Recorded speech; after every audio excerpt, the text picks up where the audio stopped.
Hello नमस्कार दोस्तों, आप सभी का स्वागत है आज का इस नए वीडियो में। हम लोग दोस्तों टीएनटी-एसपीटी एक्ट का लगातार वीडियो आप लोगों के सामने लेकर आ रहे हैं दोस्तों। आप लोग से आशा है कि पूरी वीडियोज़ को देखिए और ये आपके बेनिफिशियल के लिए ये वीडियो बनाया जा रहा है दोस्तों। अगर आप पूरे वीडियोज़ को देखेंगे तो आपको बेनिफिट ही होगा दोस्तों। और अगर हमारे वीडियोज़ पसंद आते हैं तो आप वीडियो को लाइक, शेयर और चैनल को सब्सक्राइब करिए दोस्तों और बेल आइकन दबाना नहीं भूलिएगा। चलिए तो शुरू करते हैं आज का क्लासेस जो है संथाल परगना भूधारक अधिनियम 1949 से जो इम्पोर्टेंट टॉप 50 क्वेश्चन है दोस्तों, उसको हम लोग बहुत तेजी से देखेंगे क्योंकि 50 क्वेश्चन है दोस्तों, तो जल्दी-जल्दी करने का कोशिश करेंगे। तो चलिए शुरू करते हैं आज का क्लास दोस्तों।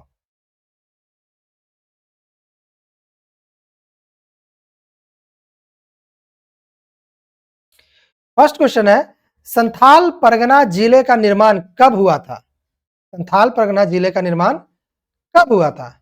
ऑप्शन ए है 1882, बी 1883, सी 1884, डी 1885।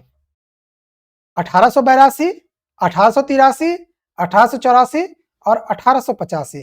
तो इसका सही आंसर होगा दोस्तों 1885, D option. Next question, Santhal Pargana का प्राचीन नाम क्या था? संथाल परगना का प्राचीन नाम क्या था? ए ऑप्शन है उपखंड, बी जातखंड, सी नरीखंड और डी वीरखंड। जो भी पढ़े हैं दोस्तों उनको पता है कि संथाल परगना का पुराना नाम नरीखंड था दोस्तों। क्या था? नरीखंड। नेक्स्ट क्वेश्चन, संथाल परगना के अंतर्गत भागलपुर एवं वीरभूम, अभी वीरभूम ये बंगाल में है, भागलपुर बिहार में है, जिले के विस्तार के हिस्से सम्मिलित किया गया है ना। क्या था? संथाल परगना के अंतर्गत किसको किसको शामिल किया गया था? भागलपुर जिला को और वीरभूम जिला को है ना किया गया था। तथा इस क्षेत्र का पुराना नाम क्या था ये बताना है। तथा इसे दामिनी को नाम से भी जाना जाता था। इसको क्या कहते थे? ऑप्शन ए है आदिवासी ट्रैक, बी है संथाली ट्रैक, सी है जंगल तरी ट्रैक या डी इनमें से कोई नहीं। तो आपको पता है दोस्तों कि इसका सी ऑप्शन जंगल तरी ट्रैक बोला जाता था, है ना दोस्तों। नेक्स्ट क्वेश्चन, संथाल परगना क्षेत्र का मूल निवासी किस जनजाति को माना जाता है? जो संथाल जनजाति है उसका मूल निवासी किस जनजाति को माना जाता है? ए है बिरजिया, बी है असुर, सी है गौड़ या डी है पहाड़िया। तो आपको पता है कि संथाल परगना का जो मूल निवासी है वो पहाड़िया जनजाति को माना जाता है ना दोस्तों। पहाड़िया जनजाति के ही लोग संथाल परगना के मूलवासी माने जाते हैं दोस्तों। नेक्स्ट क्वेश्चन, संथाल परगना के अंतर्गत आने वाली जागीर या जमींदार को राजस्व पंजी में नंबर से दर्शाया जाता था। किस नंबर से दर्शाया जाता था? जो संथाल परगना के क्षेत्र में जो जागीर या जमींदार जो भी थे उनको राजस्व पंजी में किस नंबर से जाना जाता था? ऑप्शन ए है खाता नंबर से, बी है ओड़ा नंबर, सी है तौजी, डी है हल्का। तो इसका सही आंसर हो जाएगा दोस्तों ऑप्शन सी तौजी नंबर।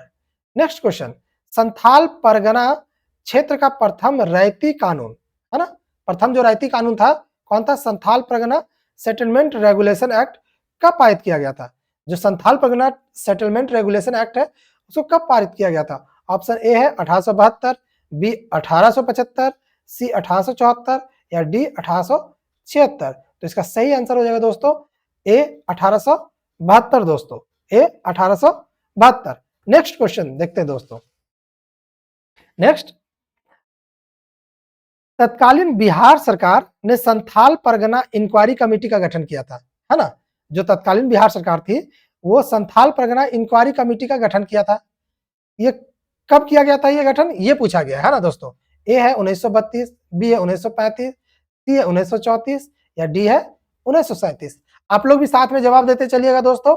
देखिएगा कि आप लोगों का कितना सही जवाब हो रहा है और आपकी तैयारी कैसी है दोस्तों, क्योंकि आप लोगों को पता है कि 17 मार्च को ही एग्जाम होने वाला है। नोटिफिकेशन कल जेपीएससी अपने वेबसाइट पे दे चुका है दोस्तों। आप लोग देख सकते हैं, आप हमारे टेलीग्राम में भी देख सकते हैं, वहां पे भी नोटिस डाल दिया गया है दोस्तों। तो तैयारी करिए जमकर क्योंकि एग्जाम होगा दोस्तों। हम लोग शुरू से बता रहे हैं कि एग्जाम होगा। तो इसका सही आंसर क्या होगा दोस्तों? डी 1937। क्या सही होगा आंसर? डी 1937। नेक्स्ट क्वेश्चन है, निम्न में से किस कमेटी की सिफारिश के आधार पर संथाल परगना काश्तकारी अधिनियम 1949 का निर्माण किया गया? कौन सा कमेटी था जिसके सिफारिश पर संथाल परगना काश्तकारी अधिनियम 1949 का निर्माण किया गया? ऑप्शन ए है गैंजर, बी है कूपर, सी है डाल्टन या डी है कनिंगम। तो ये सही आंसर हो जाएगा दोस्तों ऑप्शन ए गैंजर। गैंजर के ही जो कमेटी थी उसके ही सिफारिश पे ये संथाल परगना काश्तकारी अधिनियम 1949 लाया गया दोस्तों। नेक्स्ट क्वेश्चन, संथाल परगना काश्तकारी अधिनियम 1949 में कुल कितना अध्याय है ये पूछ रहा है, एवं 72 धाराएं, ये पता है कि 72 धाराएं, लेकिन अध्याय कितने हैं?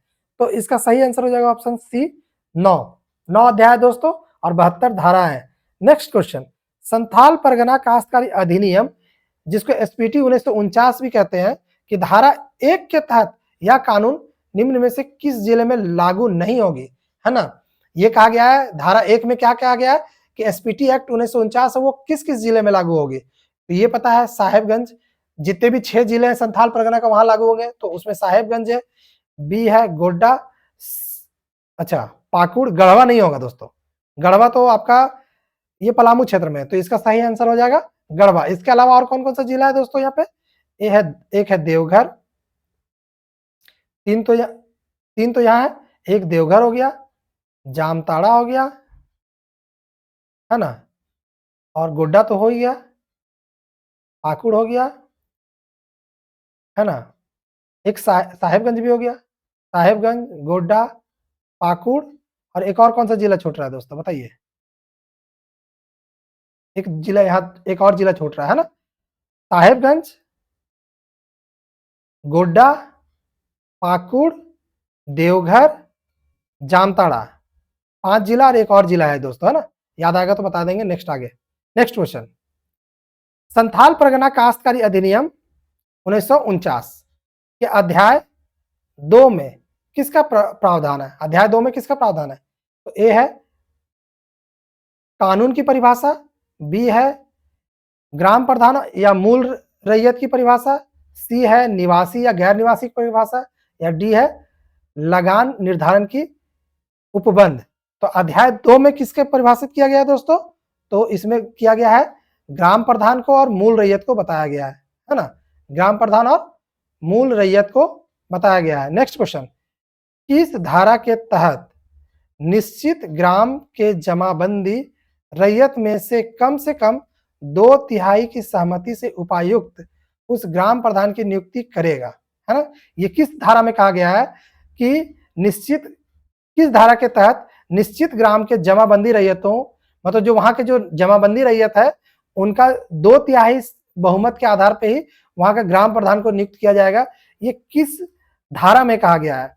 ऑप्शन ए है 2, है दोस्तों, ऑप्शन ए 2, बी है 4, सी है 5 और डी है 7।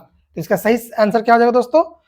ऑप्शन सी धारा 5 में ऐसा कहा गया है, धारा 5 में ऐसा कहा गया है दोस्तों। नेक्स्ट क्वेश्चन दोस्तों, संथाल परगना काश्तकारी अधिनियम 1949 की किस धारा में यह प्रावधान है कि ग्राम प्रधान को पदांतर का किसी प्रकार का अधिकार नहीं है ना, जो संथाल परगना काश्तकारी अधिनियम है 1949 उसके किस धारा में यह प्रावधान है कि ग्राम प्रधान का पदांतरण नहीं होगा, है ना, पद का ट्रांसफर नहीं होगा। ये किस धारा में कहा गया? ऑप्शन ए है 7, बी है 9, सी है 11 या डी है 13। तो इसका सही आंसर हो जाएगा दोस्तों ऑप्शन बी 9, है ना दोस्तों, option B 9। Next question, Santhal Pargana काश्तकारी अधिनियम 1949 कि किस धारा में रैयतों के विभिन्न वर्गों के संबंध में प्रावधान है? कि रैयत के विभिन्न वर्ग के बारे में किसमें कहा गया है? ऑप्शन ए है 12, C 13, sorry option A 12, B 13, C 14, D 15। तो इसका सही आंसर क्या हो जाएगा दोस्तों? Option A 12, option A 12। Next question, Santhal Pargana काश्तकारी अधिनियम 1949 की किस धारा में यह प्रावधान है कि भूस्वामी द्वारा किसी भी रैयत को उसके जोत से बिना उपायुक्त के आदेश के बेदखल नहीं किया जा सकता है? बिना उपायुक्त के आदेश के किसी को भी जोत से बेदखल नहीं किया जा सकता है, ये किस धारा में कहा गया? ऑप्शन ए है 12, सी 14, सी 16 या डी 18। तो इसका सही आंसर हो जाएगा दोस्तों ऑप्शन बी 14। नेक्स्ट क्वेश्चन है 16 नंबर क्वेश्चन। संथाल परगना काश्तकारी अधिनियम 1949 की किस धारा में यह प्रावधान है कि रैयत को अपने उपयोग के लिए अपनी जोत में बिना किसी अधिकार शुल्क के ईंट या खपड़े बनाने का अधिकार है ना, अपने जमीन पे ईंट या खपड़ा बना सकता है, ये अधिकार है, उसके लिए कोई अतिरिक्त शुल्क नहीं देना पड़ेगा। ये कौन सा धारा में ये प्रावधान है? ऑप्शन ए है 12, सी है 14, ऑप्शन ए 12, बी 14, सी है 13 और डी है 15। तो इसका सही आंसर हो जाएगा दोस्तों option D 15, option D 15। Next question Santhal जनजाति संथाल परगना काश्तकारी अधिनियम 1949 की किस धारा में यह प्रावधान है कि अनुमति बिना अपने जमीन पर लगा हुआ महुआ वृक्ष नहीं काटा जा सकता है ना, किसके अनुमति के बिना महुआ का पेड़ नहीं काटा सकता अपने जमीन से? ए है ग्राम प्रधान, बी है अनुमंडल पदाधिकारी, सी है उपायुक्त या डी है मुख्यमंत्री। इसका सही आंसर हो जाएगा दोस्तों ऑप्शन बी अनुमंडल पदाधिकारी। नेक्स्ट क्वेश्चन संथाल परगना काश्तकारी अधिनियम 1949 की किस धारा में यह प्रावधान है कि रैयत अपने या अपने परिवार के घरेलू या कृषि प्रयोजन के लिए अपनी जोत पर कच्चा या पक्का भवन बना सकता है, मतलब अपना जो जमीन है उस पर कच्चा या पक्का भवन बनाने का उसको अधिकार है। ये किस धारा में कहा गया है? ए है 16, बी है 17, सी 18 और डी है 19। तो इसका सही आंसर हो जाएगा दोस्तों सी 18। नेक्स्ट क्वेश्चन देखते हैं दोस्तों संथाल परगना काश्तकारी अधिनियम 1949 की धारा 19 में निम्न में से किसका प्रावधान है? धारा 19 में किसका प्रावधान है? ऑप्शन ए है जोत का विभाजन तथा लगान का वितरण, बी है छूट प्राप्त भूमिया संबंधी उपबंध, सी है रैयत के विभिन्न प्रकार या डी उपायुक्त के अधिकार एवं कर्तव्यों का वर्णन। ये अध्याय 19 में किसके बारे में बात किया गया है? तो इसका सही आंसर है दोस्तों 19 का ए जोत का विभाजन तथा लगान का वितरण के बारे में बताया गया धारा 19 में। नेक्स्ट क्वेश्चन है यदि जोत के किसी भाग का लगान कितना रुपया से कम होगा तो किसी भी स्थिति में ऐसी जोत का उपविभाजन नहीं हो सकता है ना। किस धारा में यह कहा गया कि जोत का रुपया कितने रुपये से कम होगा है ना, तो उसमें उसका विभाजन उपविभाजन नहीं हो सकता है। ऑप्शन ए है 10 रुपया, बी है 6 रुपया, सी है 7 रुपया या डी है 3 रुपया। तो इसका सही आंसर हो जाएगा दोस्तों ऑप्शन डी 3 रुपये से अगर कम की भूमि हो, किसी का लगान हो है ना, तो ऐसी स्थिति में उस जोत का उपविभाजन नहीं हो सकता है। नेक्स्ट क्वेश्चन संथाल परगना काश्तकारी अधिनियम 1949 की धारा 20 में क्या प्रावधान है? धारा 20 के बारे में पूछ रहा है, क्या प्रावधान है? रैयत का वर्गीकरण, जोतों का वर्गीकरण, लगान का निर्धारण या डी है रैयत के अधिकार का हस्तांतरण है ना, ट्रांसफर ऑफ पावर है ना। तो इसका सही आंसर है दोस्तों रैयत के अधिकार का हस्तांतरण है ना, कि रैयत का जो अधिकार है उसका हस्तांतरण धारा 20 के तहत होगा। नेक्स्ट क्वेश्चन है संथाल परगना काश्तकारी अधिनियम 1949 की किस धारा में गैर आदिवासी रैयत द्वारा भूगत बंध या पूर्ण भूगत बंधक से रैयत भूमि का हस्तांतरण तथा उसकी सीमा का उल्लेख है? इसमें ऐसा किया गया है? ऑप्शन ए 21, बी 23, सी 25 या डी 27। तो इसका सही आंसर है दोस्तों ऑप्शन ए धारा 21 में ऐसा कहा गया है। नेक्स्ट क्वेश्चन किसके अनुमति के बाद अपनी भूमि को बेदखल की इच्छा रखने वाले बदल सकते हैं है ना, किसके अनुमति के बाद जो है भूमि को बेदखल की इच्छा रखने वाले बदल सकते हैं, किसके इच्छा के बाद? ए ग्राम प्रधान, सी अनुमंडल अधिकारी, बी अनुमंडल अधिकारी, सी राज्यपाल और डी उपायुक्त। इसका सही आंसर है ऑप्शन डी उपायुक्त। उपायुक्त के है ना अनुमति के बाद अपनी भूमि को बदलने की इच्छा रखने वाले बदल सकते हैं है ना, उपायुक्त की अनुमति के बाद। नेक्स्ट क्वेश्चन है 24 संथाल परगना काश्तकारी अधिनियम 1949 की धारा 25 एवं 26 में उल्लेख है, क्या उल्लेख है? ऑप्शन ए है भूस्वामी को कोई निबंधन शुल्क देना नहीं होगा, बी है रैयत जोत के विक्रय या दान का हस्तांतरण की प्रक्रिया का वर्णन, सी है भूमि वसीयतनामा या विनिमय द्वारा हस्तांतरित, या डी है राजस्व अधिकारी द्वारा निबंधन शुल्क देना नहीं होगा। यहाँ धारा 25 एवं 26 में क्या उल्लेख है उसके बारे में बोला गया है। तो इसका सही आंसर हो जाएगा ऑप्शन बी, ऑप्शन बी रैयत जोत के विक्रय या दान के हस्तांतरण की प्रक्रिया का वर्णन किया गया धारा 25 से 26 के बीच। नेक्स्ट क्वेश्चन है, संथाल परगना काश्तकारी अधिनियम 1949 की किस धारा में यह उल्लेख है कि कोई मूल रैयत या ग्राम प्रधान बिना उपायुक्त के अनुमति के अपने साथ या किसी मूल रैयत के साथ कोई बंजर भूमि या खाली जोत बंदोबस्त नहीं कर सकता है ना।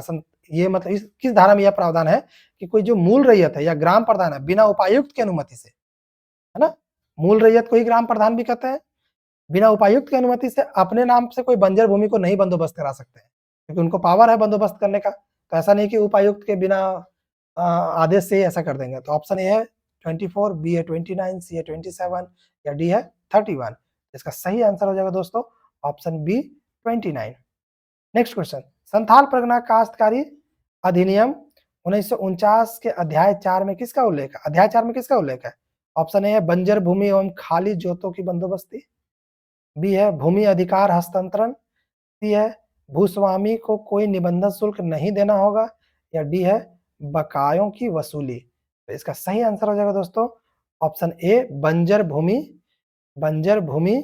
एवं खाली जोतों की बंदोबस्ती, है ना दोस्तों। नेक्स्ट क्वेश्चन, संथाल परगना काश्तकारी अधिनियम 1949, है ना, 1949 की किस धारा में यह उल्लेख है कि भूस्वामी की सहमति एवं उपायुक्त के अनुमोदन के बिना बंदोबस्ती के प्रयोजन के लिए उप विभाजन नहीं किया जाएगा, है ना, कि कोई भी बंदोबस्ती है उसका प्रयोजन के लिए कोई उप विभाजन नहीं किया जाएगा बिना भूस्वामी के सहमति या उपायुक्त के सहमति से।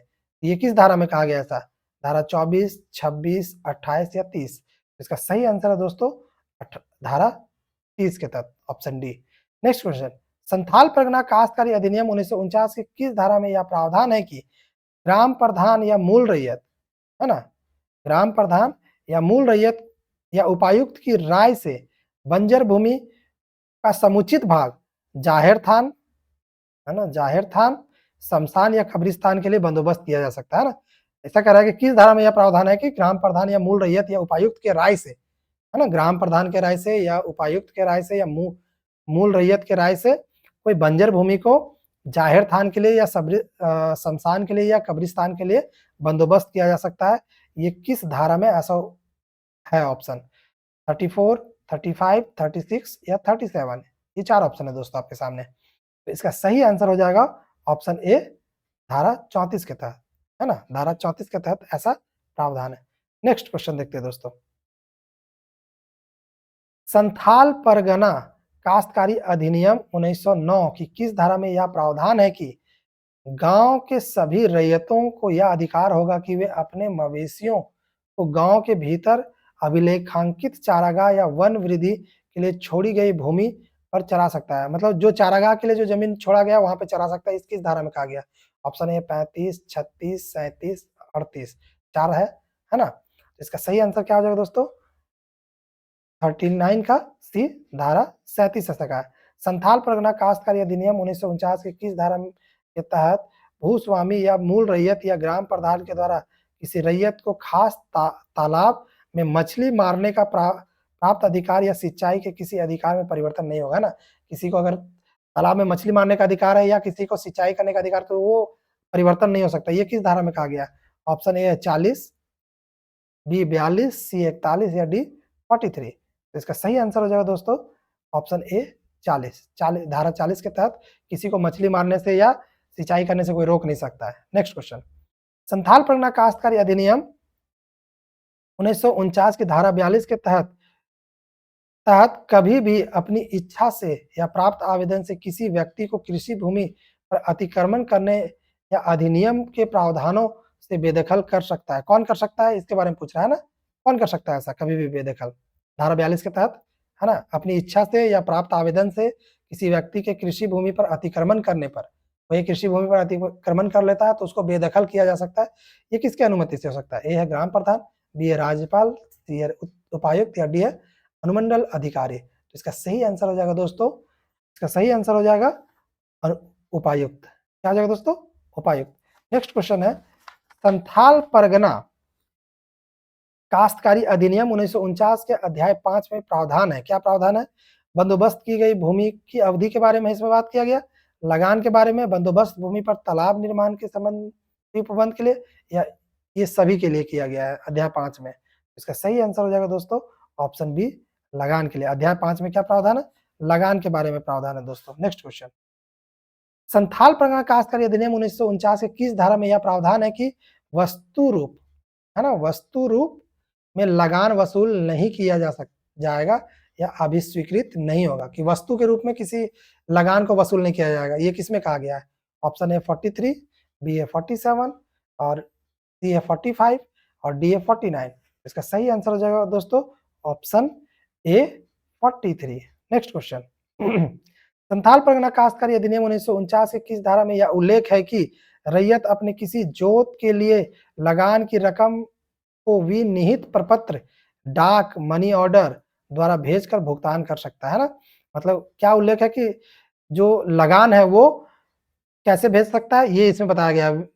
कोई एक विनिहित प्रपत्र उसके साथ या डाक के मनी ऑर्डर द्वारा भेजकर भुगतान कर सकता है। ये बताया गया कि किस प्रकार से लगान को भुगतान किया जा सकता है। तो ऑप्शन ए 41, बी ए 43, सी ए 45 और डी ए 47। तो इसका सही आंसर हो जाएगा दोस्तों ऑप्शन सी 45। नेक्स्ट क्वेश्चन, निम्न में से किसके द्वारा प्रत्येक रैयत के लगान का लेखा रखा जाएगा ना? किसके द्वारा प्रत्येक रैयत के लगान का लेखा जोखा रखा जाएगा? ए है ग्राम प्रधान का, बी है मूल रैयत या भूस्वामी का, सी है उपायुक्त का, या डी है ए और बी दोनों। तो इसका सही आंसर हो जाएगा दोस्तों ऑप्शन डी, ए और बी दोनों, यानी ग्राम प्रधान के द्वारा भी और मूल रैयत या भूस्वामी के द्वारा। नेक्स्ट क्वेश्चन है संथाल परगना काश्तकारी अधिनियम 1949 की किस धारा में यह प्रावधान है कि कुछ विशिष्ट कारणों से लगान में कमी की जा सकती है ना? कुछ विशिष्ट कारण में ही लगान की कमी की जा सकती है। ये किस धारा में? 50 में, 48 में, 45 में या 46 में? इसका सही आंसर है दोस्तों ऑप्शन ए, धारा 50 के तहत, है ना, लगान को 50% कम किया जा सकता है, यानी कम कर दिया जाएगा। ऑप्शन ये हम याद करने के लिए ही बोले दोस्तों, 50% नहीं, धारा 50 के तहत 600 लगान को कम किया जा सकता है, ये प्रावधान है। नेक्स्ट क्वेश्चन, कानून की किस धारा में यह प्रावधान है कि यदि कोई भूस्वामी या उसका अभिकर्ता, कोई भूस्वामी हो या उसका अभिकर्ता अपने रैयत या ग्राम प्रधान या मूल रैयत से दे लगान के अतिरिक्त कुछ और वसूल करता है तो वह दंड की भागी है ना? जो लगान है उससे अलावा कुछ और वसूल करता है तो वह दंड की भागी है। तो ऑप्शन ए है 50, बी है 52, सी 51 या डी है 53। तो इसका सही आंसर हो जाएगा दोस्तों ऑप्शन बी, धारा 52। नेक्स्ट क्वेश्चन, संथाल परगना काश्तकारी अधिनियम 1949 की किस धारा में यह प्रावधान है कि यदि किसी गांव का भूस्वामी अपने जोत का प्रयोग भवन निर्माण, किसी धार्मिक अथवा शैक्षणिक कार्य, खान खोदने अथवा सिंचाई के प्रायोजन अथवा सरकार की राष्ट्रीय नीति प्रभावी करने हेतु उसके किसी भाग का अर्जन करना चाहे तो इसके लिए उपायुक्त के पास आवेदन दे सकता है ना? जो ये सारे आयोजन के लिए अगर है तो कोई अर्जन करना चाह रहा है किसी भी भूभाग का तो उसको उपायुक्त के पास आवेदन देना पड़ेगा। ये किस धारा में कहा गया? ऑप्शन ए है 53, बी है 55, सी है 54 या डी है 56। तो इसका सही आंसर हो जाएगा दोस्तों option A 53, option A 53। Next question देखते हैं 39 क्वेश्चन, धारा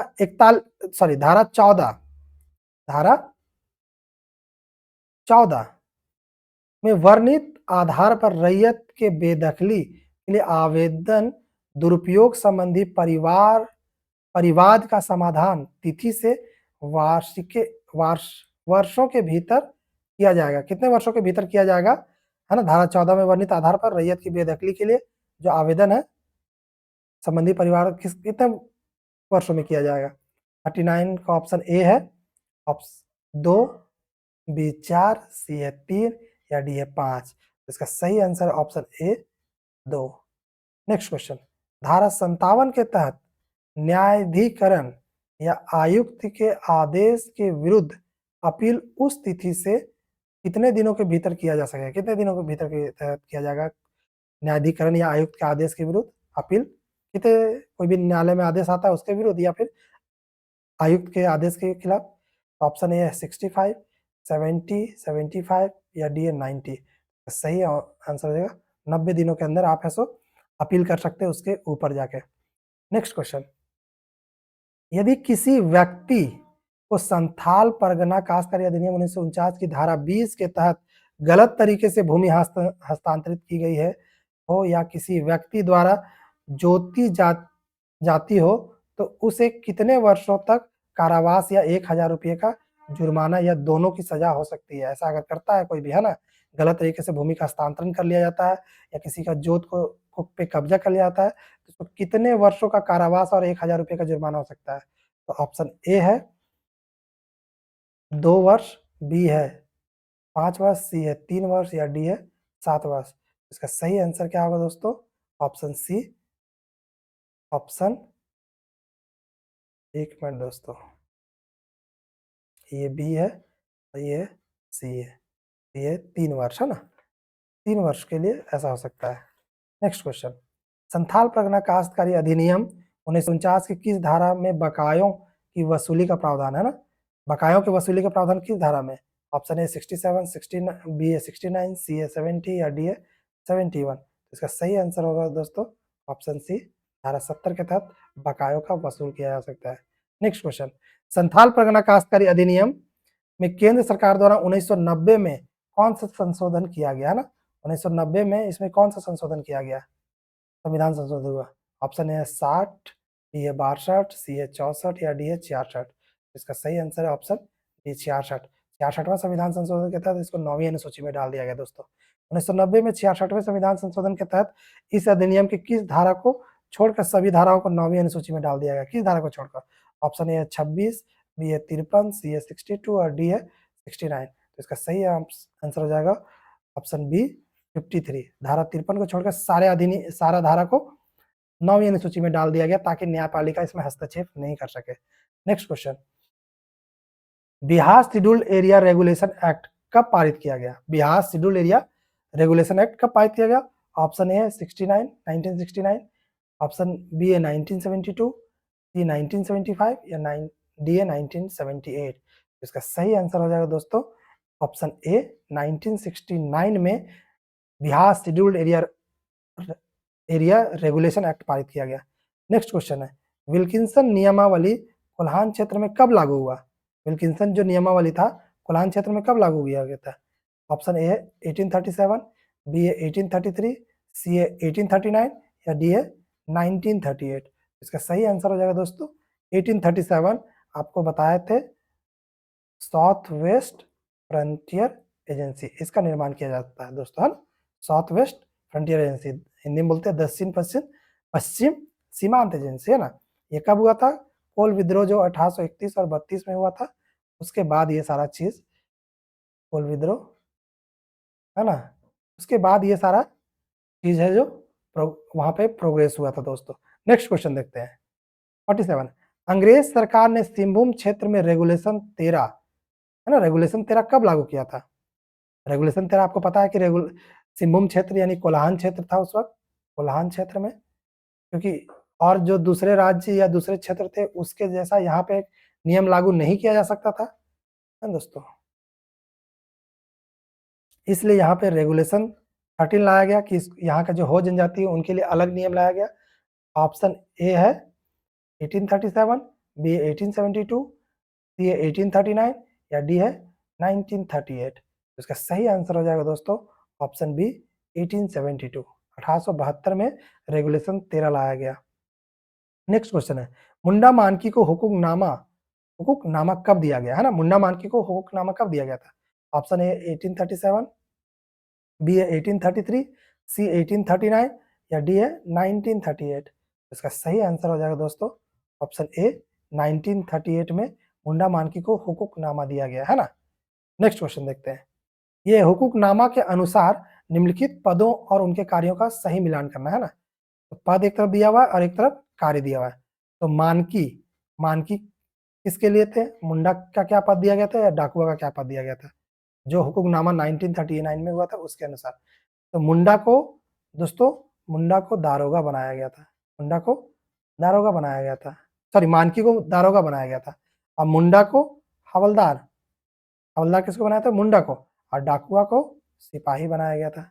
डाकुआ को सिपाही बनाया गया था। तो ए कक्का, बी कक्का और सी का गा। ऑप्शन कहाँ है सर? ए कक्का, बी कक्का और सी का गा। तो ये सही है ना दोस्तों? ये ऑप्शन।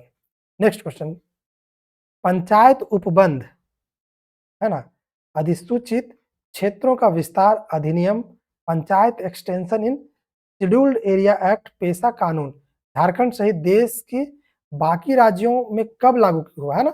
यानी पूछ रहा है कि पेशा कानून झारखंड में कब लागू हुआ, ये पूछना चाह रहा है ना? पेशा का फुल फॉर्म क्या हुआ? Panchayat extension scheduled area act, है ना? ये पेशा का फुल फॉर्म है। ये कब लागू किया गया, ये पूछ रहा है क्वेश्चन। ऑप्शन ए 1837, बी 1833, सी 1839 या डी है 1996। तो इसका सही आंसर हो जाएगा दोस्तों ऑप्शन डी 1996 में, है ना? 1996 में ये लागू किया गया था। नेक्स्ट क्वेश्चन, अधिसूचित क्षेत्र का आशय, अधिसूचित क्षेत्र का आशय यानी शेड्यूल्ड एरिया का आशय वैसे क्षेत्र से है जिनका आशय खाली स्थान एवं 5वीं अनुसूची के अंतर्गत राष्ट्रपति के द्वारा पहचाना, है ना? मतलब 5वीं अनुसूची के तहत यहाँ पूछ रहा है किस अनुच्छेद के तहत ये 5वीं अनुसूची में। तो ऑप्शन ए है 242, बी है 242 एक, सी है 243 या डी है 244। सही आंसर है दोस्तों ऑप्शन बी 242 एक। तो दोस्तों ये था टॉप 50 प्लस क्वेश्चन था दोस्तों इसमें, जो बहुत इंपॉर्टेंट क्वेश्चन है दोस्तों। इस तरह का क्वेश्चन आपको सीएनटी एक्ट से, सॉरी एसपीटी एक्ट से पूछा जाएगा दोस्तों। और पेशा से भी, पेशा का भी जो क्वेश्चन इंपॉर्टेंट है वो भी पूछ लिए, विल्किंसन रूल का भी जो क्वेश्चन है वो भी पूछ लिए दोस्तों। तो ये बहुत इंपॉर्टेंट क्वेश्चन आप लोगों के पास टॉप 50 क्वेश्चन था दोस्तों। और भी इससे रिलेटेड बहुत सारे क्वेश्चन बनते हैं, आप लोग उसको ऐसे एक बार ओवरव्यू कर लीजिएगा दोस्तों। हम लोग अभी नेक्स्ट वीडियो जो लेके आएंगे वो भी बहुत इंपॉर्टेंट है झारखंड के जेपीएससी एग्जाम के लिहाज से दोस्तों। तो आप लोग हमारे चैनल से अधिक जुड़िए दोस्तों, और इस वीडियोज को लाइक करिए, शेयर करिए और कमेंट जरूर करिए दोस्तों, क्योंकि आपका फीडबैक बहुत जरूरी है हम लोगों के लिए, है ना? तो आप लोग फीडबैक जरूर दीजिए कमेंट बॉक्स में। और आप इससे संबंधित नोट्स अगर आपको चाहिए तो आप टेलीग्राम चैनल में जुड़ सकते हैं। आपको टेलीग्राम में है सो नोट्स मिल जाएगा, जो भी पढ़ाया गया है अभी तक वो आप हमारे और भी अलग सोशल मीडिया से जुड़ सकते हैं, फेसबुक से, है ना, इंस्टा से, ट्विटर से जुड़ सकते हैं दोस्तों। हमारे चैनल को अधिक से अधिक सब्सक्राइब करिए, लाइक करिए दोस्तों, इस वीडियो को शेयर करिए और बेल आइकन को जरूर दबाइएगा दोस्तों, है ना? ठीक है, थैंक यू दोस्तों हमारे साथ जुड़ने के लिए।